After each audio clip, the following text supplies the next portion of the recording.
प्रश्नकाल question number 361 Shri नवीन जिंदल जी। Sir, प्रश्न संख्या 361। माननीय सदस्य। धन्यवाद अध्यक्ष जी। मैं माननीय मंत्री जी को मेरे प्रश्नों के विस्तृत उत्तर देने के लिए धन्यवाद देता हूं। अध्यक्ष जी, इकोनॉमिक सर्वे 2024-25 में स्पष्ट कहा गया है कि अल्ट्रा प्रोसेस्ड फूड्स व चीनी की तेजी से बढ़ती कंजम्पशन भारत के नागरिकों की सेहत के लिए गंभीर खतरा है। देश में डायबिटीज, हाइपरटेंशन, कैंसर और कार्डियोवास्कुलर बीमारियां और बच्चों में भी फैटी लीवर तेजी से बढ़े हैं, जो गहरी चिंता का विषय है। आज खाने पीने के सामान से संबंधित अधिकांश लोगों की शिकायतों का मुख्य कारण यही है कि फ्रंट ऑफ पैक लेबलिंग ठीक से नहीं होती, जिससे लोगों को पता ही नहीं चलता कि वे वास्तव में क्या खा रहे हैं। ना ही यह बताया जाता है कि खाने का सामान प्राकृतिक व जैविक खेती से उत्पन्न हुआ है या केमिकल फर्टिलाइजर्स के इस्तेमाल से। उसमें कितनी मात्रा में चीनी, पेस्टिसाइड्स, वीडिसाइड्स, हार्मफुल केमिकल्स, नमक, ट्रांसफैट और प्रिजर्वेटिव मौजूद हैं, जो हमारी सेहत के लिए हानिकारक है। अध्यक्ष जी, भारतीय कंज्यूमर प्रोटेक्शन एक्ट 2019 के अनुसार उपभोक्ताओं को वस्तुओं और सेवाओं की क्वालिटी जानने का पूरा अधिकार है, लेकिन वास्तविकता में उपभोक्ताओं को स्पष्ट जानकारी नहीं मिल पाती और इसके कारण लोग अल्ट्रा प्रोसेस्ड फूड का सेवन करते हैं। मेरा माननीय मंत्री जी से प्रश्न है कि क्या सरकार स्पष्ट और आसानी से समझ आने वाले फ्रंट ऑफ पैक और QR कोड बेस्ड लेबलिंग लागू करेगी, ताकि उपभोक्ताओं को खाने पीने के सामान की पूरी जानकारी आसानी से मिले और वे जागरूक होकर स्वयं और अपने प्रियजनों की सेहत की रक्षा कर सकें। धन्यवाद। सर, ऐसे कंज्यूमर अफेयर्स का विषय में बारे में बताना है तो एक तो बदलाव 2019 के एक्ट के बाद कंज्यूमर प्रोटेक्शन, जो पहले क्या होता था, कंज्यूमर के लिए लिटिगेशन ही एक रास्ता था। कंज्यूमर फोरम करके उस टाइम पे थे, कंज्यूमर फोरम ही में जाना पड़ता था। लेकिन आफ्टर 2019 अमेंडमेंट के बाद, कंज्यूमर प्रोटेक्शन एक्ट बदलाव आने के बाद, उस विषय में बहुत ही सारा चीज प्री लिटिगेशन पर हम प्रोसेस कर रहे हैं। नेशनल कंज्यूमर हेल्पलाइन जो है वो एक बहुत बड़ा टूल बन गया है कंज्यूमर प्रोटेक्शन के लिए।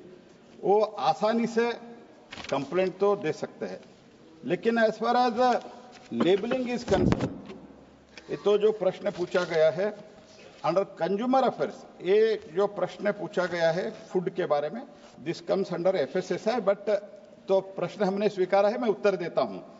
According to the legal metrology packed commodities rule 2011 provision made under e-commerce entry and both label on the means physical product, entry shall ensure following mandatory declaration displayed on the website: name and address of the manufacturer, packer, imported, country of origin for the imported products, common and generic name of the commodity, net quantity in standards, unit, weight, measures and weight and measures, no commodity in the package, MRP, best before use by the date, month and year, in the commodity of becoming unfit for the human consumption time. Sir, last एक FSSAI ने इसमें एक front of the label में और कुछ addition उन लोगों ने किया है, वो हम हार्मोनाइज भी किया है। एक तो name of the product, vegetarian and non vegetarian लोगों, वार्निंग स्टेटमेंट अगर कुछ है तो ये सब, इसके बैक ऑफ द लेबल के लिए भी 20 इंग्रेडिएंट्स है। इसमें जिस प्रोडक्ट को जो अप्लाई होता है उसको प्रिंट करना पड़ेगा। इसीलिए ये रोबस्ट सिस्टम 2019 के हिसाब से हम करने का कोशिश किया है, और कुछ कंप्लेंट है तो भी बहुत आसानी से वो कंप्लेंट रजिस्टर कर सकते हैं। ऑनरेबल मेंबर प्लीज संक्षिप्त में। हाँ जी अध्यक्ष जी, आज पूरे विश्व में रिफाइंड सीड ऑयल्स के सेहत को नुकसान पहुंचाने को लेकर चर्चा हो रही है, और अमेरिका के हेल्थ सेक्रेटरी ने यह बोला है कि Americans are being unknowingly poisoned by seed oils. अध्यक्ष जी, आज राष्ट्रपति भवन से लेकर संसद तक और हमारी सेनाओं, अर्धसैनिक बलों से लेकर हमारे स्कूलों के मिड डे मील तक, हमारे घरों में हम रिफाइंड सीड ऑयल्स का बढ़ चढ़कर इस्तेमाल कर रहे हैं। अध्यक्ष जी, आप जानते हैं कि सबसे बड़ा अभिशाप है अज्ञानता का। अगर वो अज्ञानता हमारे खान पान का हिस्सा है तो यह बहुत संवेदनशील है।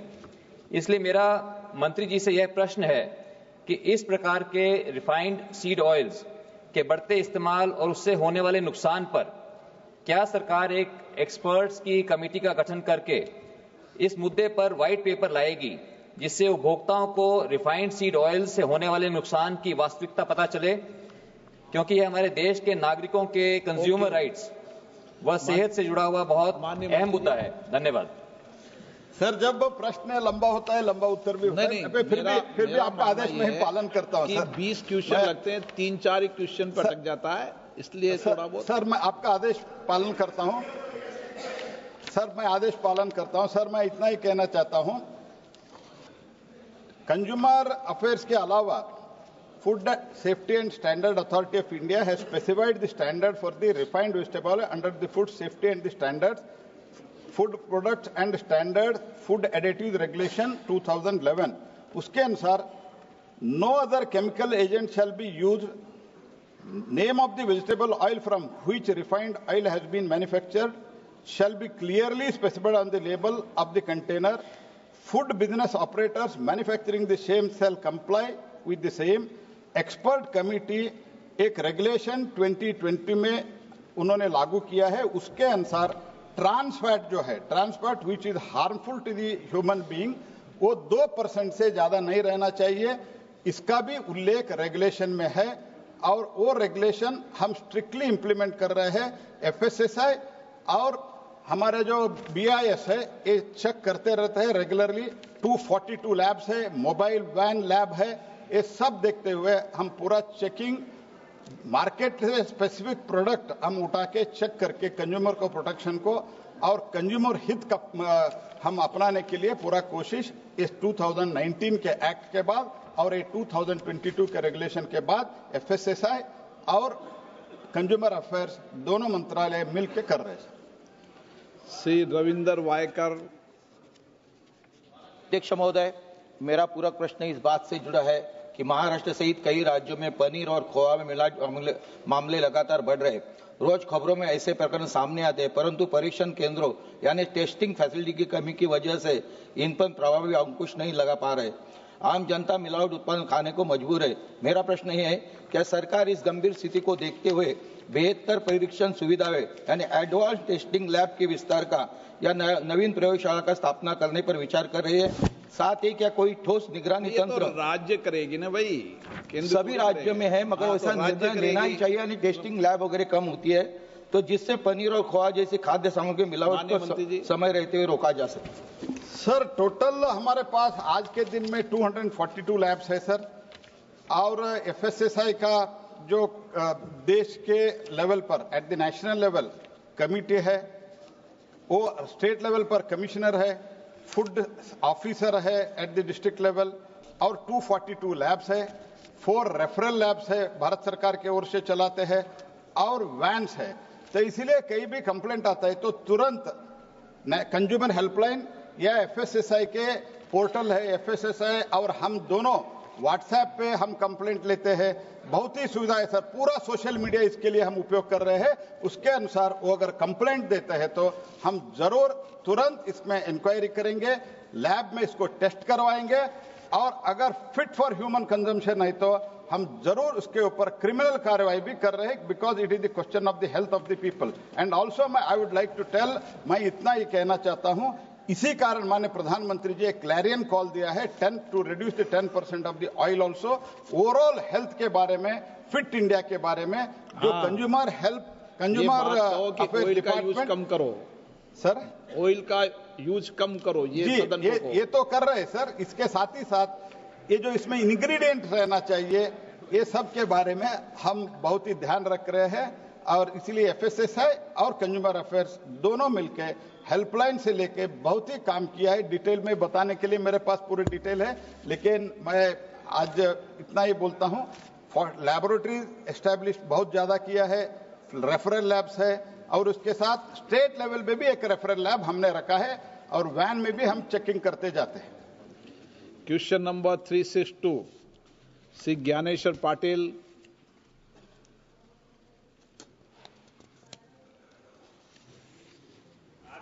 माननीय मंत्री जी। अध्यक्ष जी, उत्तर सभा पटल पर रख दिया गया। श्री अमराराम जी। अध्यक्ष महोदय, मैं आपके माध्यम से मंत्री महोदय से जानना चाहूंगा कि राजस्थान में 5 यूनिट पहले थे और 1 यूनिट अभी 700 मेगावाट की है। तो राजस्थान की बिजली की शॉर्टेज के कारण क्या सरकार उसमें राज्य को देने वाला हिस्सा बढ़ाएगी? एक तो मेरा निवेदन यह है। दूसरा, जो वहां के जो कर्मचारी काम करते हैं इन रिएक्टरों के आसपास, उन पे स्वास्थ्य पे और जहां डिस्पोजल करते हैं उन पे क्या सरकार ने जांच करवाई है कि उनकी जिंदगी पे किस तरह का इसका असर हुआ है? और तीसरा, अध्यक्ष महोदय, ये यूरेनियम राजस्थान में सीकर जिले में मिला है। ये बहुत ही दुर्लभ खनिज पदार्थ है जो बाहर से हम आयात करते हैं। तो ये सीकर में यूरेनियम का खनन कब तक शुरू कर दिया जाएगा जिससे देश को लाभ हो सके? माननीय मंत्री जी। अध्यक्ष महोदय, माननीय सदस्य ने बड़ा महत्वपूर्ण प्रश्न किया, लेकिन एक प्रश्न के 3 भाग हैं। पहला कि राजस्थान में कितने रिएक्टर हैं और कितनी ऊर्जा उत्पन्न हो रही है। दूसरा है कि उनकी सुरक्षा सेफ्टी के लिए क्या है, और तीसरा है कि वहां पर जो यूरेनियम के भंडार मिले हैं उसका क्या है। जहां तक पहले प्रश्न का संबंध है, माननीय सदस्य को आपके माध्यम से जानकर के प्रसन्नता होगी कि सबसे अधिक संख्या में यदि कहीं रिएक्टर हैं तो राजस्थान में है। आज भी राजस्थान में हमारे कुल 25 जो इस समय फंक्शनल है, उनमें से 7 एज मेनी एज 7 राजस्थान में है, बल्कि एक नॉन ऑपरेटिव था, वंडर स्क्रूटनी था, वो भी हाल ही में फंक्शनल बना दिया गया है। और इतना ही नहीं, गत 10 वर्षों में प्रधानमंत्री मोदी जी के व्यक्तिगत रुचि और हस्तक्षेप से न केवल रिएक्टर्स की संख्या बढ़ी है, बल्कि उन क्षेत्रों में जहां पहले नहीं हुआ करते थे वहां पर भी इनका स्थापित करने का क्रम शुरू हुआ है। उदाहरण के तौर पर सन 2014 से पहले अधिकतर तमिलनाडु और आंध्रा की ओर दक्षिण में और पश्चिम में महाराष्ट्र, गुजरात। आज हमारे बगल में यहां से 150 किलोमीटर दूर हरियाणा के गोरखनगर शहर में रिएक्टर स्थापित होने वाला है। कुछ ही साल में फंक्शनल हो जाएगा। इसी प्रकार इसी सरकार ने सन 2017 में एक ऐतिहासिक फैसला लेते हुए एक ही कैबिनेट मीटिंग में बल्क अप्रूवल ऑफ 10 रिएक्टर्स किया था, जो आज तक कभी नहीं हुआ। और उसी स्पिरिट और उसी भावना और उसी क्रम को जारी रखते हुए अभी हाल ही के बजट में आपने देखा कि इसका और विस्तार करने हेतु न्यूक्लियर मिशन की घोषणा की गई है, जिसमें अलग से राशि भी निर्धारित कर दी गई। और उसके 2 महत्वपूर्ण पहलू है। पहले तो ये कि उसमें बजट का भी विस्तार हुआ। पहले बहुत मिनिमल बजट हुआ करता था, अक्सर ये आलोचना होती थी। आंकड़े ये दर्शाते हैं कि सन 2014 से पहले डिपार्टमेंट ऑफ एटॉमिक एनर्जी का बजट कुल था उस सन 2013-14 में 13,879, और आज इस साल के बजट में 23,604, अर्थात 170% वृद्धि। So the figures speak for themselves, we live in evidence based era. लेकिन इतना ही नहीं, इसके अतिरिक्त ये केवल सरकार की ओर से उसका योगदान है, कंट्रीब्यूशन है, लेकिन ओवरऑल पूल में वृद्धि हुई है, क्योंकि इसी बजट में घोषणा की गई कि प्रधानमंत्री की ओर से निर्णय लिया गया है कि nuclear sector will be open up to private players. और तीसरा कि नेशनल रिसर्च फाउंडेशन, जिसका 60-70% सोर्स या उसका funding and the other source will be non government. तो इस तरह से pool has become very large, और उसी का ये कारण है कि जहां सन 2014 में हमारी न्यूक्लियर जनरेशन कैपेसिटी थी 22,480 मेगावाट, आज वो बढ़कर के 35,333 हो गई। और ये जनरेशन के फिगर बता रहा हूं। और अगर कैपेसिटी देखनी है तो 4,780 मेगावाट थी आज से 10 वर्ष पूर्व, आज दुगने से अधिक होकर के 8,880 मेगावाट। ओके। अब सीकर पे भी आते हैं, वो तीसरा भाग है। इसके अतिरिक्त अगर आप देखेंगे कि न्यूक्लियर इस मिशन के ही दौरान एक बड़े फ्यूचरिस्टिक फैसले भी लिए गए कि स्मॉल मॉड्यूलर रिएक्टर, अर्थात आने वाले समय में विश्व भर में जिस प्रकार का ट्रेंड रहेगा, चलन रहेगा बिजली के इस्तेमाल का, कि हमारी डेंस पॉपुलेशन है, स्टील फैक्ट्रीज है, सीमेंट फैक्ट्रीज है, कहीं कहीं जहां ग्रिड के माध्यम से तार नहीं पहुंच सकती, तो हमने स्मॉल मॉड्यूलर रिएक्टर के लिए अलग से राशि 20,000 करोड़ इसी बजट में निर्धारित की है। अब इनका दूसरा भाग था कि सेफ्टी का, जो वहां पर कर्मचारी काम कर रहे हैं, पहले तो हमारे यहाँ इस विभाग का एक मंत्र मूल है, सेफ्टी फर्स्ट, प्रोडक्शन नेक्स्ट। तो उसमें 2-3 भाग है। पहले तो जब इस प्लांट का कंस्ट्रक्शन का कार्य प्रारंभ होता है तो हर 3 महीने में मॉनिटरिंग होती है।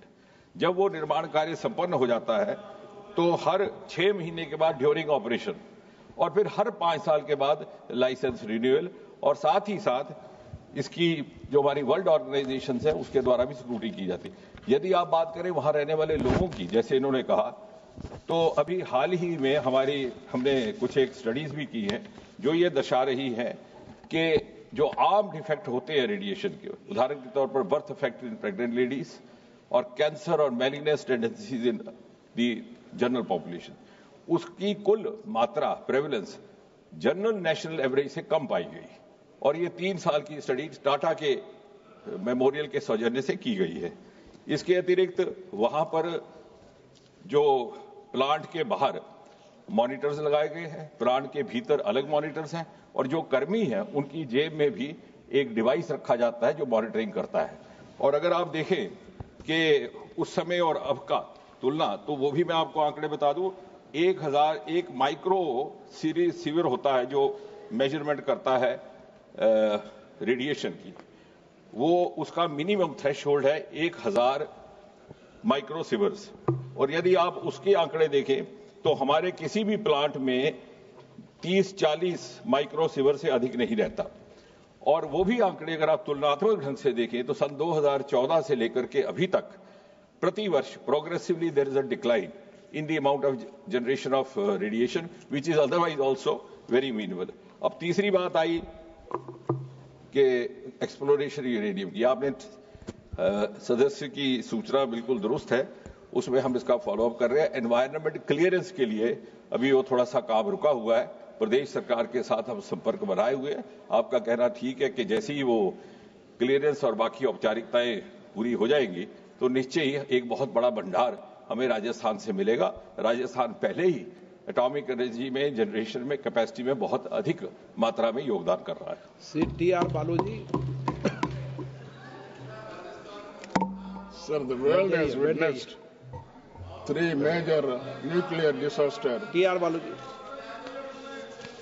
So the world has witnessed TR. 3 बालू जी, आप major पूछिए। nuclear disasters, and Honorable Minister will be knowing all these things. And after एक मिनट बालू जी, एक मिनट। अमरा राम जी, मैंने पहले भी आपको कई बार समझा चुका हूं, फिर बार समझा रहा हूं। ये संसद है, इसमें आपको मैंने, आपका नंबर लिस्ट में था, नाम बुलाया, आपने प्रश्न पूछा, आपका जवाब मिल गया, फिर आप खुद नहीं, ऐसे नहीं करते। बैठ जाइए, तरीका ठीक नहीं। बालू जी। Sir, बालू जी। the Honorable Minister will be knowing the major disaster that has happened in the world. One in 3 Mile Island of US, second Chernobyl, that is in Russia, the third is Fukushima in Japan. All these disasters have happened in most technologically advanced countries. Not only technology advanced, they are known for their scientific eminence. Having said that, sir, in spite of the Supreme Court orders and state government interference, requesting the central government to come forward to find out the safe way of disposing the nuclear waste in Unit 1 and 2 of Kudangulam, Sir, the Honorable Minister or the government has not come forward for the proper disposal of the nuclear waste in Unit 1 and 2 of Kudangulam. what is that, sir? Honorable Speaker, sir, I am glad that the honourable member has raised this question because this has been in discussion for quite some time, and we have time and again tried to allay all these fears and apprehensions, and with a very evidence-based, proven explanations and statements to put the record straight. As far as the Kudankulam and the important Kalpakam are concerned, there are all these safety measures in place. As you referred to 1 or 2 catastrophes that happened across the world, we have, before establishing our plants, already taken enough care. For example, the Kudankulam is located on the eastern side, so which means that the nearest pneumogenic zone is in Indonesia, which happens to be about 1,380 kilometers away, very, very far off, beyond the zone of being affected. On the other hand, similarly, in the case of the western coast of Gujarat and Maharashtra, the nearest pneumonic zone is near Karachi in a place called Makar, which is again nearly 900 kilometers away. So that kind of catastrophe happening over here has been ruled out abundantly even before the task was taken up. Now, second part of storing the waste, as you said, yes, there were reports in some of the Madras-based newspapers last year that, yes, of course now known as Chennai, because I belong to the Madras age.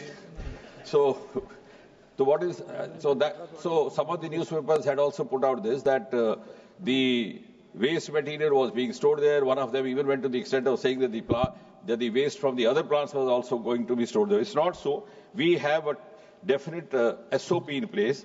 First, in the first 5 to 6 heaven years, in every plant, the waste is stored within the plant.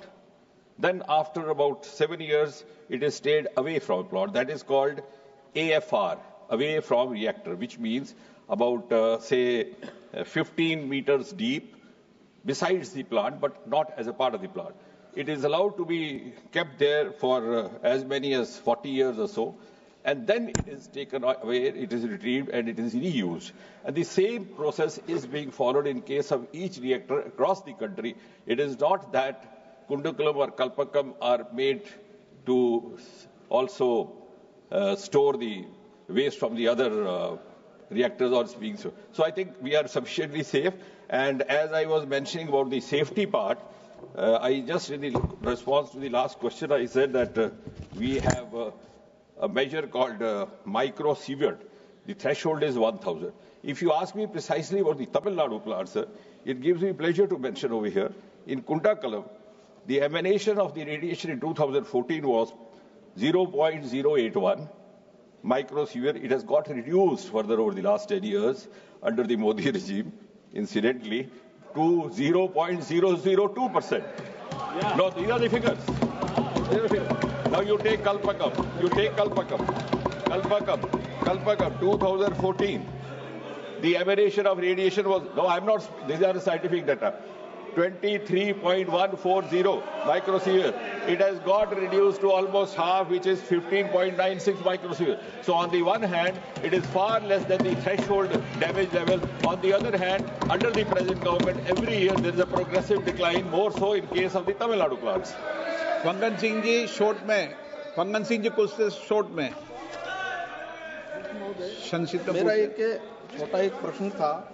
मैं सबसे पहले तो प्रधानमंत्री जी को धन्यवाद देना चाहता हूं कि मध्य प्रदेश में एक ही न्यूक्लियर पावर प्लांट जिनको सैंक्शन मिली है वो है चुटका पाठा, वो मेरी कॉन्स्टिट्यूंसी है। भाग्य से उसमें अभी जो प्रोसेस होना चाहिए, जिस गति से ये काम बढ़ना चाहिए, केवल मंत्री जी से मैं इतना जानना चाहता हूं कि ये काम की गति कितनी जल्दी बढ़ेगी ताकि इस काम को हम पूरा कर सकें, केवल इतना जानना चाहता हूं। माननीय मंत्री जी। अध्यक्ष जी, माननीय सदस्य को ये जानकर के खुशी होगी कि हमारे वहां पर इस समय 2 इस तरह से रिएक्टर हैं जो योजना में हैं। एक तो चुटकी का, उसमें हमारे सारे लगभग औपचारिकताएं पूरी हो चुकी हैं, एनवायरनमेंट क्लियरेंस, लैंड इत्यादि का। कुछ एक वहां के लोगों को जो R&R होता है, रीसेटलमेंट और रिहेबिलिटेशन, वहां की आबादी को उठा करके दूसरी जगह पे विकल्पित स्थान पर ले जाना होता है, उसको लेकर के थोड़ी सी दिक्कतें हो रही थी। वहां की स्थानीय लोगों को कुछ एक एप्रीहेंशंस थी, उसको लेकर के वहां के मुख्यमंत्री जी से संपर्क हुआ। मुख्यमंत्री जी ने एक समिति का गठन किया जिसमें लोकल डिस्ट्रिक्ट मजिस्ट्रेट भी हैं, एडिशनल सेक्रेटरी रैंक के 2-3 अधिकारी भी हैं, वो जहां पर मौके पर गए थे। उन्होंने हमें कुछ सुझाव दिए, शायद उन्हें कुछ और राशि अपेक्षित रहेगी केंद्र से, और उसकी बात हो चुकी है, बहुत जल्द हम उसको शुरू कर देंगे। दूसरा जो शिवपुरी में है, उसमें हमें थोड़ी सी दिक्कत आ रही है पानी की व्यवस्था की, लेकिन मुख्यमंत्री जी ने एक समिति का कोई इसकी जिम्मेवारी भी दी है। जैसे ही वहां पर पर्याप्त मात्रा में पानी की व्यवस्था हो जाती है, हम उसको भी शुरू करेंगे। और तीसरा जो इनका अपना क्षेत्र है खांडवा का, मुझे लगता है कि जिस तरह से न्यूक्लियर मिशन के तहत उसके अंतर्गत विस्तार होने वाला है रिएक्टर्स का देश भर में, तो हो सकता है कि एक समय आए कि खांडवा का भी सूची में नाम शामिल हो जाए। Question number 363 Shri ji Lakshmi Narayan. Thank you, sir. Question number 363. Answer is laid on the table of the House. Sir, I would like to bring to the notice of the Honorable Minister that the recruitment of contractual paramedical staff such as pharmacists, radiographers and lab technicians is now mandated through the government e-marketplace, replacing the earlier system of public advertisement and selection through hiring committee. Sir, this shift has severely limited hospitals' authorities' ability to access candidates' qualifications, sir, technical skills and experience. Additionally, frequent staff replacements by selected agencies disrupt patient care and hospital operations, affecting service quality. Given the critical role of paramedical staff in diagnostic, treatment and emergency care, will the government consider restoring the earlier recruitment process through public advertisement and selection committee to ensure experienced, skilled and stable staffing in railway hospitals, sir? माननीय अध्यक्ष जी, माननीय सांसद ने जो प्रश्न कहा है, basically इनका कहना है कि जो पहले सिलेक्शन का प्रोसेस था उसको बदल के government e market place GeM के थ्रू से अब कुछ सर्विसेज ली जा रही है। माननीय अध्यक्ष जी, जेम का इस तरह से इस्तेमाल किया गया है कि मैक्सिमम ट्रांसपेरेंसी आए। देश भर में लोग गवर्नमेंट की जितनी भी सर्विसेज या गुड्स के प्रोक्योरमेंट का सिस्टम है उसको ट्रांसपेरेंट बनाने के लिए किया गया है। फिर भी माननीय सांसद के मन में अगर कोई संशय है तो मैं माननीय सांसद के साथ बैठ के पूरा डिटेल में उनके साथ समझ लूंगा, समझ के उसका जो समाधान होगा। Honorable Member Supplementary. Sir, as per the Honorable Minister response, over 5.02 lakh people have been recruited by the ministry since 2014-15, sir, which is commendable. However, the recruitment challenges persist, particularly in Andhra Pradesh, where despite having 4 major railway divisions, we still lack of a dedicated railway recruitment board, sir. As a result, many vacancies remain unfilled, particularly in railway hospitals.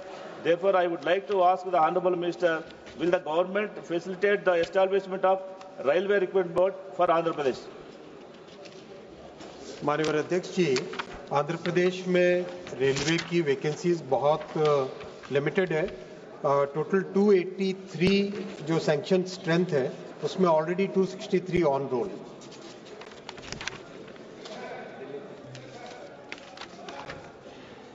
Shri Murarilal Meena. मेरे लोकसभा क्षेत्र के अंदर बांदीकुई एक बहुत बड़ा junction है, वहाँ British कालीय उपमंडलीय hospital है। उसकी स्थिति आज ये है कि वहाँ पे डॉक्टर्स की 4 पोस्ट सैंक्शन है। वर्तमान में केवल 2 डॉक्टर लग रहे हैं और वो भी ठेके पे लग रहे हैं। एक्सरे की मशीन बंद है, टेक्निकल स्टाफ है नहीं, नर्सिंग स्टाफ है नहीं और सारी व्यवस्थाएं खराब हैं। मैं मंत्री महोदय से जानना चाहता हूं कि वहाँ पर डॉक्टरों की नियुक्ति कब तक कर देंगे, नर्सिंग स्टाफ की नियुक्ति कब तक कर देंगे और जो एक्सरे मशीन वगैरह जो है उनको सुचारू रूप से कब तक संचालित कर देंगे। माननीय अध्यक्ष जी, प्रश्न आंध्र प्रदेश से संबंधित था, सप्लीमेंट्री उससे संबंधित नहीं है, फिर भी मैं जानकारी लेके माननीय सांसद जी को दे दूंगा। क्वेश्चन नंबर 364 श्रीमती राजकुमारी चौधरी, नहीं श्रीमती रूप कुमारी चौधरी। प्रश्न क्रमांक 364। माननीय मंत्री ji. On the table of the house, sir. माननीय सदस्य। धन्यवाद अध्यक्ष महोदय जी। सर्वप्रथम तो मैं यशस्वी प्रधानमंत्री नरेंद्र मोदी जी का धन्यवाद ज्ञापित करती हूं कि उन्होंने किसानों की समस्या को समझते हुए एक ऐसा निर्णय लिया जिससे ऐसे किसानों खेतों के में बिजली पहुंचाई गई जिन तक परंपरागत साधनों का पहुंच दुभर था या खर्च बहुत ज्यादा था। सोलर पंप, सोलर विद्युत संयंत्र के माध्यम से बिजली प्रदान करना न केवल किसानों के हित में बल्कि पर्यावरण के हित में भी है। मैं माननीय मंत्री जी से मेरा यह प्रश्न है कि छत्तीसगढ़ में पीएम कुसुम योजना के लिए कुल आवंटन और व्यय की जानकारी प्रदान करने के साथ ही यह बताने का कष्ट करें कि पीएम कुसुम योजना अंतर्गत छत्तीसगढ़ में कितने सौर पंप और विद्युत संयंत्र स्थापित किए गए हैं। साथ में माननीय मंत्री जी यह बताने का भी कष्ट करें कि छत्तीसगढ़ के दूरस्थ और आदिवासी क्षेत्रों में इस योजना को क्रियान्वित करने के लिए किन किन चुनौतियों का सामना करना पड़ रहा है, उनके समाधान के लिए क्या प्रयास किए जा रहे हैं? धन्यवाद।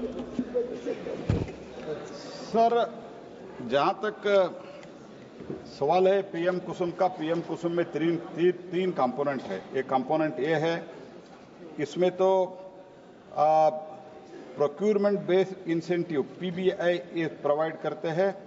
हम इसमें 40 पैसा हम पर यूनिट डिस्कॉम को देते हैं।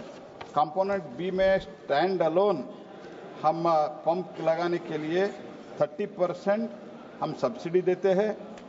उसके अलावा जो कुछ भी स्टेट गवर्नमेंट दे सकते हैं वो दे सकते हैं। कंपोनेंट सी में उसमें भी 2 पार्ट है। ये दोनों पार्ट में एक तो component C for the component C, उसमें सीएफए है 1.05 करोड़ पर मेगावाट।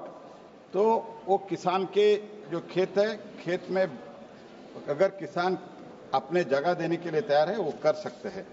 जहां तक पीएम कुसुम का छत्तीसगढ़ में जो स्पेसिफिक प्रश्न है मैं सदस्य को भेज देता हूं। उसके अलावा पीएम सूर्य घर में एप्लीकेशन आया है 36,344, इंस्टॉलेशन हुआ है 2,101 एंड सब्सिडी 824 रिलीज हुआ है। ये पीएम कुसुम में कंपोनेंट ए में 30 मेगावाट सैंक्शन हुआ है, 4 मेगावाट अचीव हुआ है। और कंपोनेंट सी और डी में अभी भी काम करना है। अभी छत्तीसगढ़ गवर्नमेंट अभी 1 बरस से काम शुरू किया है। जैसे ही ये काम करना शुरू करते हैं हम अलॉटमेंट करेंगे। ये डिमांड ड्रिवन प्रोजेक्ट है सर। जहां जल्दी होगा वहां जिस राज्य जल्दी इसका अचीवमेंट करेगा उधर हम सब्सिडी देंगे। Honourable member supplementary. माननीय अध्यक्ष जी, आपके माध्यम से मैं माननीय मंत्री जी से यही जानना चाह रही थी कि यहाँ पे संयंत्रों में कुल लागत कितना व्यय किसानों को करना पड़ता है और कितना अनुदान शासन वहन करता है। साथ में मेरा प्रश्न यह भी है कि उसमें तेजी लाने के लिए, क्योंकि छत्तीसगढ़ में बहुत काम नहीं हो पाया है, तो छत्तीसगढ़ में तेजी लाने के लिए केंद्र सरकार क्या प्रयास कर रही है? धन्यवाद। सर, पहले शुरुआत में पीएम कुसुम में इतना डिमांड नहीं था। अभी कंपोनेंट ए में, कंपोनेंट सी में 2 प्रावधान हमने रखा है। दोनों प्रावधान में बहुत ही राज्यों से डिमांड बहुत ज्यादा आ रहे हैं, इसीलिए हम टारगेट रखा है। टारगेट में setting up 10,000 megawatt component A में 10,000 megawatt of decentralize ground mounted solar और renewable energy based power plant. इसमें हम, जैसे मैंने पहले कहा, 40 पैसा हम देते हैं। कंपोनेंट बी में 30% सब्सिडी देते हैं। कंपोनेंट सी में target for the solarization of 35 lakh existing grid connected agricultural pumps है, उसमें भी हम 30% देते हैं और स्पेशल कैटेगराइज स्टेट को 50% देते हैं। कंपोनेंट सी में फीडर लेवल में सेंट्रल फाइनेंशियल असिस्टेंस 1.05 करोड़ हम पर मेगावाट देते हैं। इसमें कोई सीलिंग भी नहीं है। ये सब करते हुए हमने अभी डिमांड बहुत आ रहा है। सभी राज्य कॉम्पिटिटिव मोड में काम कर रहे हैं। सभी अलॉटमेंट हो चुका है। बार बार मुख्यमंत्री मुझे मिल रहे हैं और मिल के डिमांड भी ज्यादा कर रहे हैं। हम सभी राज्यों को ये डे टाइम में बिजली मिलता है और उनके समय के अनुसार बिजली मिलता है और अन्नदाता ऊर्जादाता बन सकता है। ये पीएम कुसुम का एक बहुत बड़ा एडवांटेज है। मैं सभी सदस्यों को भी मैं निवेदन करता हूं, अपने अपने क्षेत्र में आप पीछे पड़ के इसके करते हैं तो किसान भी आपके कभी भी ध्यान में आपको याद रखेगा, क्योंकि he will get free of power at वो भी डे टाइम में पावर मिलेगा। श्री दर्शन सिंह चौधरी। अध्यक्ष महोदय जी, आपके माध्यम से मैं मंत्री महोदय से पूछना चाहता हूं। सबसे पहले तो धन्यवाद देना चाहता हूं भारत के प्रधानमंत्री जी का, जिन्होंने अन्नदाता को ऊर्जादाता बनाने के लिए और जो कुसुम योजना का बहुत ही सदुपयोग किया है। मैं आपके माध्यम से पूछना चाहता हूं कि इसमें 3 प्रकार की दिक्कतें माननीय मंत्री महोदय जी आ रही हैं। एक तो इलेक्ट्रिकल डिपार्टमेंट, विद्युत से संबंधित, दूसरी ऊर्जा से संबंधित और तीसरी बैंकिंग के संबंधित। इनमें जब किसान जाता है तो कहीं ना कहीं उसको कोई मॉनिटरिंग व्यवस्था नहीं है जिससे वो किससे संपर्क करे, कैसे संपर्क करे। और लगातार ये कभी कभी इसका नाम कह रहे हैं कि केवल वीआईपी लोग इसमें जाके कर सकते हैं, जबकि माननीय आपकी इच्छा या मोदी जी की इच्छा यही है कि नीचे के लोगों को लाभ मिल सके। इसलिए अतिरिक्त बिजली उत्पादन का सही मूल्य निर्धारण कैसे हो और पोर्टल नियमित आधार पर भी खुले, 2 दिन की अपेक्षा महीने में ज्यादा दिन बढ़ाकर किसान को प्रत्यक्ष लाभ दे, ऐसी अपेक्षा है। धन्यवाद अध्यक्ष जी। सर मैं इतना ही कहना चाहता हूं, अभी पीएम कुसुम में या पीएम सूर्य घर में ओवरऑल रिन्यूएबल एनर्जी में हमने फाइनेंसिंग के लिए बैंकर के साथ हमने 1 दिन का वर्कशॉप भी किया है। और रिन्यूएबल एनर्जी वो पीएम कुसुम में हो, ओवरऑल रिन्यूएबल एनर्जी हो या पीएम सूर्य घर में हो, तो फाइनेंस क्यों करना। और energy future energy is renewable energy है सर, इसलिए हमने बैंकों को इंसिस्ट किया है फाइनेंस करने के लिए। उसके साथ ही साथ राज्यों के साथ हमने लगातार मीटिंग कर रहे हैं। और ये जो दिक्कतें इन्होंने बताया, स्पेशली पीएम सूर्यघर में हो, पीएम कुसुम में कई नेट मीटरिंग वगैरह जो करना पड़ता है, कनेक्टिविटी का इश्यू है, ग्रिड कनेक्टेड सोलार है, उसमें सुविधा प्रदान करने के लिए अभी कुछ राज्य, अभी महाराष्ट्र कंपोनेंट सी में, उसमें 2 में उन्होंने बहुत बढ़िया काम कर रहे हैं। तो सब एक मॉडल के रूप में भी हमने देश में सबको पेश कर रहे हैं। इसलिए मुझे विश्वास है अभी डिमांड ज्यादा आ रहा है, आगे भी इसका डिमांड आएगा और राज्य भी इसमें प्रोएक्टिवली काम करेगा। Shri Pradyut बोरोदोलाई। Me to ask this supplementary. I would like to know from Honorable Minister that the PM Kusum scheme, probably Assam is the only state in the Northeast that has been drawing a big zero since 2019. Not a single rupee has been disbursed on this scheme since 2019. I would like to know from the Honorable Minister, at a time when we are all wanting to convert our agriculture into multi-cropping pattern, this scheme would have been a great help to our farming sector. But sir, you have been constantly downgrading the grid-connected power plants in the farming sector in Assam, and also none of the components of the PM Kusum has been successfully implemented in Assam. So, sir, I would like to know from the Honorable Minister, has your ministry done any review with the government of Assam as to why this PM Kusum scheme has been a big zero in the state of Assam? इसके लिए प्रश्न है और उसके साथ ही साथ एक specific प्रश्न मध्य प्रदेश और छत्तीसगढ़ का है। असम के बारे में जो है मैं इंफॉर्मेशन इकट्ठा करके माननीय सदस्य को भेजूंगा। श्री श्रीकांत शिंदे। सर धन्यवाद अध्यक्ष जी। मैं कंपोनेंट बी और कंपोनेंट सी के बारे में यहाँ पर प्रश्न पूछना चाहूँगा। कंपोनेंट बी में जहाँ पर सब्सिडी सिर्फ 7.5 HP के मोटर्स को आज तक मिल रही है, कुछ जगह जहाँ पर बहुत ज़्यादा जल संकट है, वहाँ पर लोगों का कहना है कि 7.5 HP की जो लिमिट है वो बढ़ाए दी जाए। महाराष्ट्र में भी ये डिमांड है। क्या मंत्री महोदय जो है इसके बारे में विचार कर रहे हैं? और कंपोनेंट सी के बारे में मैं कहना चाहूँगा, अभी मंत्री जी ने यहाँ पर कहा कि 35 लाख यहाँ पर सोलार पंपों को मंजूरी देने का काम किया है, लेकिन अब तक सिर्फ 37,000 कार्यान्वित हुई है। बिकॉज गेस्टेशन पीरियड जिसका है वो 18 महीने का गेस्टेशन पीरियड है, जो कठिनाइयाँ पैदा जो है फार्मर को कर रहा है। तो ये इसके अंदर काल बाह्य पद्धति में स्वीकृत करने का काम आप करेंगे क्या? मुझे लिस्ट पूरी करने दीजिए, जल्दी जल्दी निपटाए।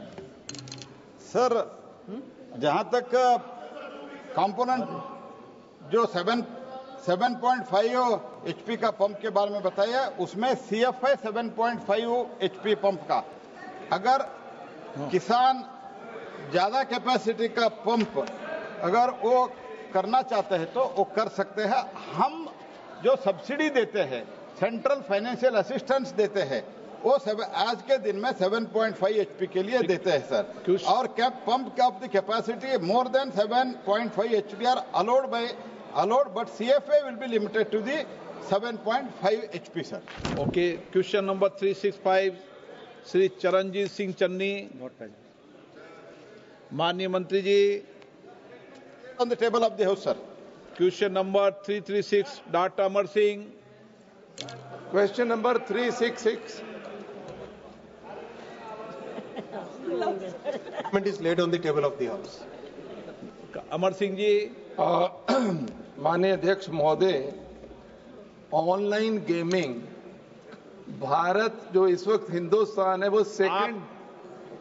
भूमिका मत बनाओ, एक क्वेश्चन पहले आ चुका है, तो सीधा पूछो। सर एक सेकंड, सर एक सेकंड। सेकंड लार्जेस्ट कंट्री है, 50 करोड़ से ज्यादा लोग गेमिंग कर रहे हैं, बच्चे हैं, नौजवान हैं, मजदूर हैं, एडिक्शन हो रही है, लोगों की हालत, और फॉर्मेट ऐसे बने कंपनियों के कि वो पहली गेम जिता देते हैं, बाद में उनको हराना शुरू करते हैं। मैं पूछना चाहता हूं मंत्री जी, क्या ये जो ऐसे एल्गोरिदम बने हुए हैं आईटी में, कंपनियों ने बनाए, उन एल्गोरिदम्स को कंट्रोल करेंगे जिसमें लोग गेमिंग के नाम पे बेटिंग में ना फंस जाएं और उनका कोई भला हो सके? अध्यक्ष जी, माननीय सांसद महोदय का ये जो कंसर्न है वाकई एक जेन्युइन कंसर्न है और इसमें भारत सरकार ने अपनी तरफ से कई स्टेप्स लिए हैं। साथ ही साथ ये चूंकि हमारे संविधान की व्यवस्था में राज्य सरकारों के परिधन के उसमें आता है सर, जो हमारी स्टेट लिस्ट है, लिस्ट 2, उसमें एंट्री 34 में बेटिंग एंड गैम्बलिंग आता है। तो राज्य सरकारों को इसका लेजिस्लेटिव फ्रेमवर्क बनाने का पावर है। कुछ राज्यों ने इसमें पहल भी की है और इसके अलावा भारत की जो नई न्याय संहिता है, भारतीय न्याय संहिता, उसमें सेक्शन 112 में भी इसमें एक्शन लिया जा सकता है। इसके साथ ही साथ कई ऐसे स्टेप्स लिए गए हैं जो I4C, उसके माध्यम से जहां से भी कंप्लेंट आती है, उस कंप्लेंट के बेसिस पे जो IT इंटरमीडिएरी रूल है, उसके हिसाब से 1410 गेमिंग साइट्स को ऑलरेडी ब्लॉक किया जा चुका है।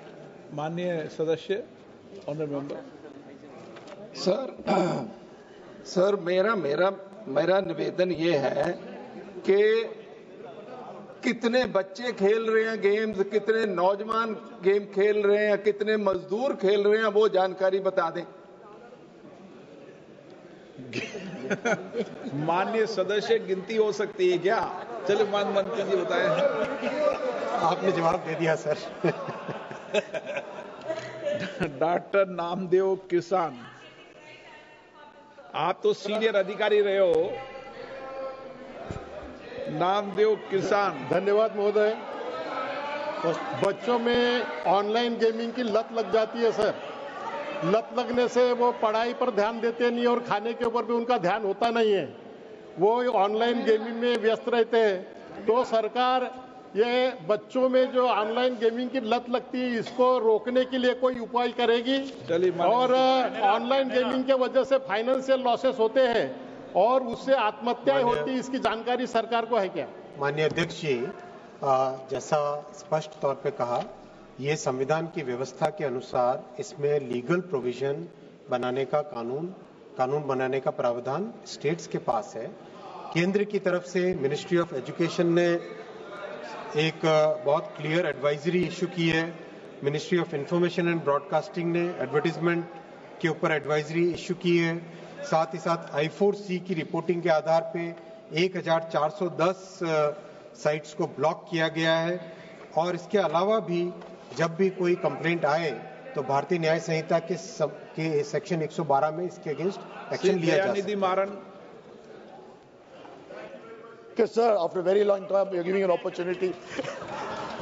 Sir, I asked the minister directly, are you shying away from your moral responsibility? Tamil Nadu state government has banned online gaming. Sir, how long is it going to take from meeting to ban all the online sites? Instead of banning the online sites, your government is only increasing the GST for the online gaming. Are you being morally right? Speaker sir, honorable member has no right to question the moral authority of the central government. this country functions on the federal structure defined by the Constitution of India. Defined by the Constitution of India. The Constitution of India places the moral authority, the legal authority as per the three lists. The list under which action can be, any law can be created is with the responsibility of the state government. In list 2, entry 34, please study the federal structure, Honorable Speaker, sir. I'll request the Honorable Member to respect the federal structure of the country and save the Constitution. Number 367, Shri Harishchandra Meena. Harishchandra Meena. धन्यवाद अध्यक्ष महोदय कि आपने मुझे question number बोलिए आप। 367 sir. Okay माननीय मंत्री जी। सर उत्तर सदन के पटल पर रखा गया है। माननीय सदस्यगण, आप प्रश्न पूछने के बाद फिर दोबारा अगर खड़े होकर सीट पे बोलोगे तो आइंदा सप्लीमेंट्री क्वेश्चन के लिए अलाउ नहीं करूंगा। धन्यवाद अध्यक्ष जी। मीणा जी, आपने मुझे व्यवस्था दे दी। व्यवस्था एक बार जब अध्यक्ष देता है तो व्यवस्था है। धन्यवाद अध्यक्ष जी। आपने मुझे राजस्थान में लंबित रेल परियोजना के बारे में पूछने का मौका दिया। मंत्री जी ने जो जवाब दिया मैंने पैरावाइज पढ़ा, पर मंत्री जी से मैं अनुरोध करना चाहता हूं पैरा डी, इसमें यह लिखा हुआ है कि pending rail projects in Rajasthan प्रदेश में लंबित परियोजनाएं। मैं आपको ध्यान में लाना चाहता हूं मंत्री महोदय, अजमेर से नसीराबाद, टोंक, चौथका बरवाड़ा और सवाई माधोपुर जो परियोजना है 2015-16 के बजट में घोषित है, वो लंबित है आपके पास, तो उस परियोजना को आप कब पुनः चालू करेंगे? इसका जवाब आपने नहीं दिया। ये मैं आपसे आग्रह करूंगा, ये जनहित का मामला है, कृपया इसका जवाब देने का कष्ट करें। माननीय अध्यक्ष जी, अजमेर से सवाई माधोपुर जो चौथका बरवाड़ा वाली जो लाइन है 165 किलोमीटर की, ये सैंक्शन हुई थी 50-50 कॉस्ट शेयरिंग के बेसिस पे। तो भारतीय जनता पार्टी की सरकार आने से पहले एक इनेबिलिटी शो की थी गवर्नमेंट ऑफ राजस्थान ने कि वो 50% कॉस्ट बेयर नहीं कर सकते हैं, इस कारण से लंबित थी। अभी नए मुख्यमंत्री जी के पास में ये विषय मैं जल्दी ही रखूंगा कि अगर वो इस कॉस्ट को बेयर कर सकें तो इस प्रोजेक्ट को डीफ्रीज किया जा सकता है।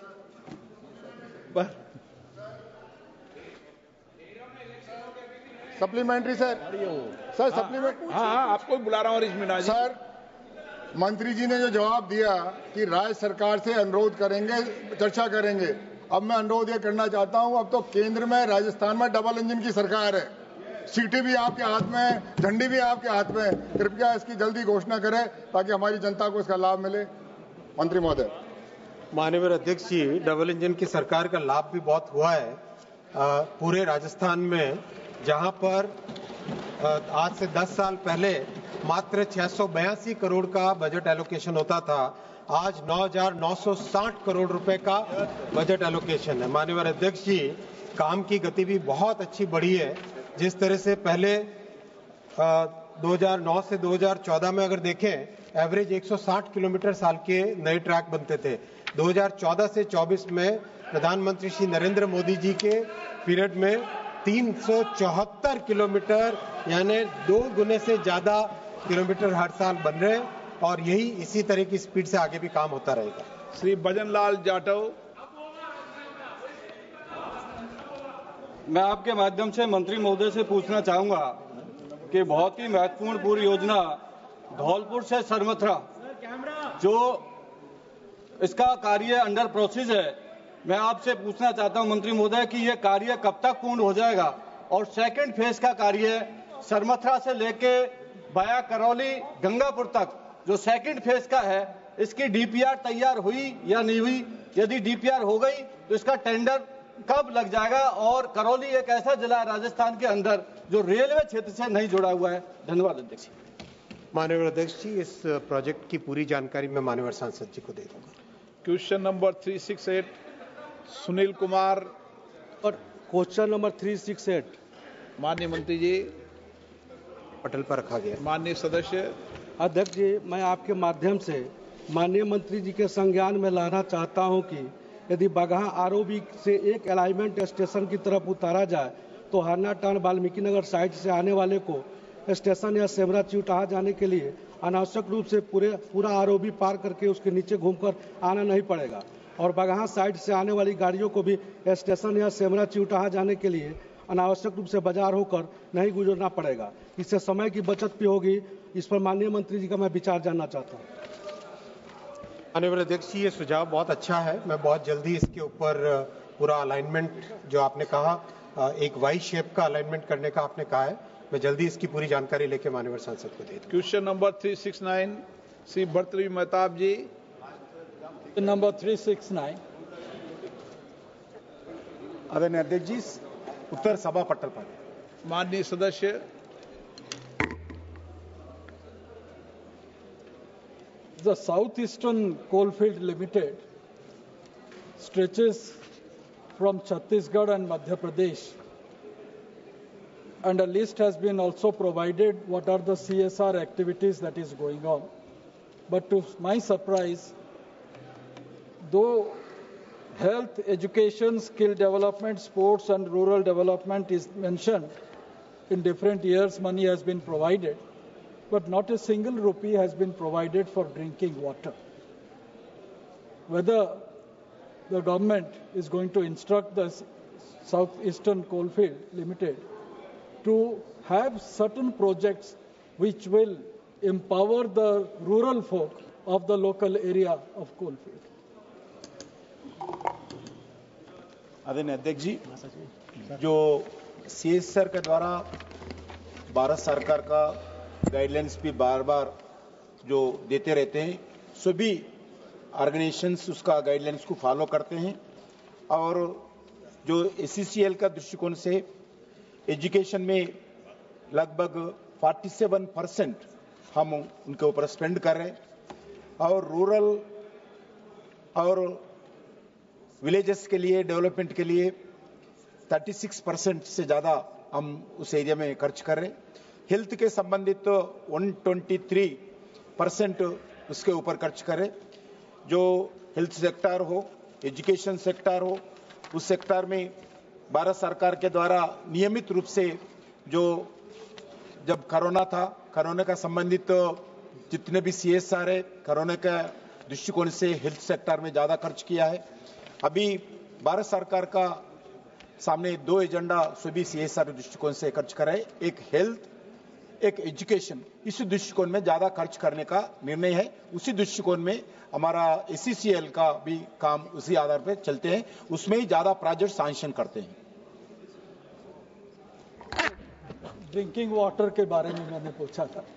मेरा दूसरा प्रश्न यह है कि एक अच्छी काम कर रहे हैं कि असेसमेंट आप कर रहे हैं, कहां कहां आप ये सीएसआर फंड यूटिलाइज कर रहे हैं और अच्छे संस्थाओं को भी दे रहे हैं कि इम्पैक्ट असेसमेंट के बारे में। जितने सारे प्रोजेक्ट पिछले करीब 300 से अधिक करोड़ की रुपया की प्रोजेक्ट आपने सैंक्शन किया और काम चल रहा है और कंप्लीट होने के लिए आप 4 साल अवधि रखे हैं, इसका असेसमेंट करें और इसका इम्पैक्ट सार्वजनिक करने की आवश्यकता है। ये चीज आप करेंगे क्या?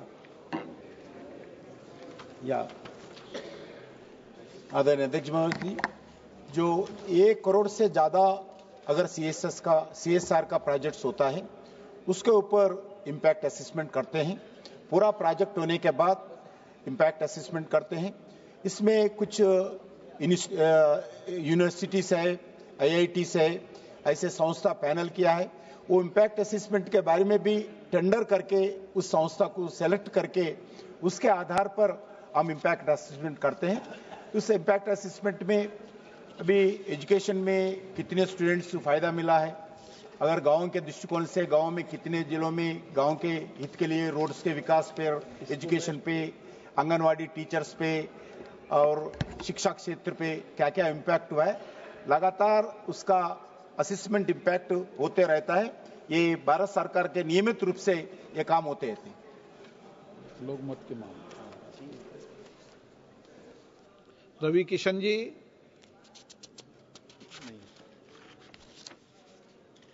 क्वेश्चन नंबर 370 दुष्यंत सिंह जी, धन्यवाद तो दो। आप धन्यवाद दे रहा हूं सर, दे रहा हूं सर, धन्यवाद दे रहा हूं। हाँ। दे रहा हूं। अध्यक्ष जी, उत्तर सभा पटल पर रख दिया गया। सर आपको धन्यवाद सर, एक बार फिर से सर। क्या बोल सर आज सर अनुसंधान नेशनल रिसर्च फाउंडेशन ANRF जो एक्ट 2023 में नोटिफाई किया था, जो 24 में लगा था sir, India is the third largest ecosystem of innovation sir, और government of India under Modi ji has kept 14,000 crore sir. जहां से माननीय स्पीकर साहब आते हैं, जहां आप लोग आते हैं हाड़ौती के क्षेत्र से, so what is the equitable fund distribution for research and fund across states, which will be given to our states of Rajasthan, especially for Kota and regions around Kota and Rajasthan. So what is the fund which we can make us, our region, a hub, a technical university, and to make our place with innovation for growth for our region, sir? अध्यक्ष महोदय, एक बड़ा ही महत्वपूर्ण प्रश्न माननीय सदस्य ने पूछा है, and I am glad he has given me the opportunity to share with this august house that in a very historic decision, the announcement was made to set up a National Research Foundation very much on the same lines as the National Research Society of America and some other countries. So we are among the few. And I have the confidence to say that the National Research Foundation, the format that we have constituted, is perhaps a better version of the other forms, because we studied all the other models, including our ethos. Our governing body and advisory will not only have representation from the science world, but also from the humanities, from the social organizations, from the cultural bodies, and therefore the traditional knowledge and the ethos are also equally reflected in the working of this National Research Foundation, and appropriately therefore it has been named as Anusandhan. Now, as far as the funding is concerned, nearly 60-70% of the resource will be non-government, because we are very conscious of the fact that we have to move beyond from where we are today. We have to follow the global strategies, global benchmarks. And most of the countries which have progressed in innovation technology have not depended wholly solely on government. And therefore, we have started moving in that direction. ANRF का जैसे इन्होंने कहा, this total of, we have 4 heads in the funding itself. One is the ANRF fund, the other is the innovation fund, third is the Society for Engineering and Research Board, which was earlier there, has been now dissolved and made a part of it, its mandate included in this. And fourth is, of course, a special purpose fund of rupees 20,000 for RDI. अब इसमें से 50,000 करोड़ रुपए में से 14,000 करोड़ रुपया सरकार डालेगी, 36,000 crore from the non government sources, philanthropy से आएगा, प्राइवेट पार्टनर से आएगा, और कुल मिलाकर के इक्विटी बेस्ड रिसर्च रहेगा, so that it is easy to start a startup but difficult to sustain a startup. So to have sustainable startups, we have embarked on this. He is rightly mentioned, this has started paying dividends. Our success story in space is also to a large extent because it's been opened up to the private sector. So also our vaccine story, we were the first to come out with a vaccine because we have already involved the private party in the manufacturing. And it has given a whole kind of a paradigm shift to India's perception abroad. We were not taken seriously as a healthcare society. Today we are leaders in the preventive healthcare, having come out with the first vaccine. And therefore, from Fragile 5, I will move over to first 5. As he rightly mentioned, we were just about 400 startups in 2014. Now we've gone up with all these, involvement, a larger integration, larger synergy, because we are conscious that the age of silos is over. We are now 1.75 lakh, number 3 in the world ecosystem. Our patent filing stands at number 6, exact number being 64,480. And the catch there is that nearly 56% of the patents are resident Indians, which means that we will not have the opportunity to listen to this gossip or accusation that, look here, Hargobind Khurana went outside and made a success. Our success stories are being created on the soil of India. And in publications, we rank 4, and by 2029, we hope to go further. Now, as far as the state-wise is concerned, जैसे इन्होंने पूछा राजस्थान का, एक larger pool रहेगा, जहां से भी private participation आएगी, उसके आधार पर merit basis पर और resources basis पर इसका वितरण किया जाएगा। प्रश्नकाल समाप्त। माननीय सदस्यगण, मुझे कई माननीय सदस्यों द्वारा कई विषयों पर स्थगन